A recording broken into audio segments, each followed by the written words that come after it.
Have you ever tried to open an important PDF and it asks for a password every single time?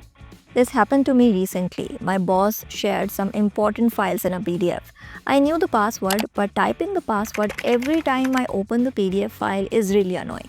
If you also face this issue, don't worry. In this video, I'll show you how to remove a PDF password easily on Windows.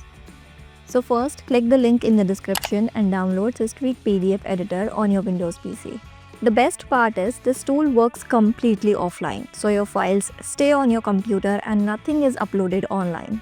Once installed, let's open the PDF file that was asking for a password. As expected, it asks for the password to open the file. Simply enter the password and click on Unlock PDF to open it. After that, go to the top menu, open the Secure tab, and select the Unprotect option to remove the protection. The software will ask for the password again. Enter your password. Now you will see Advanced Security option, click on it. Then turn off the password and editing restrictions. Uncheck the first box, Password to open the document, to remove the open password.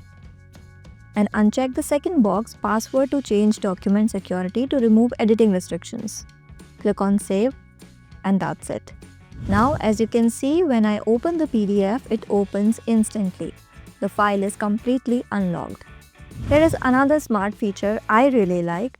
If you don't want to remove the password completely, but you are tired of typing it every time, the app can remember it for you. Just click the three-line menu at the top right corner, go to Settings, then Security section. Then check the option that says Always use the passwords set below to unlock documents. Under Passwords, you can save up to 3 different passwords. Click Apply to save the changes. Now, the next time you open a PDF that uses one of those saved passwords, it will unlock automatically.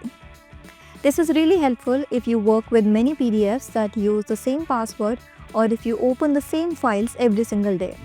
And that's it for today's video. If you found this video helpful, give it a like and share it with anyone who deals with password protected PDFs. Also, don't forget to subscribe for more easy tech tips like this.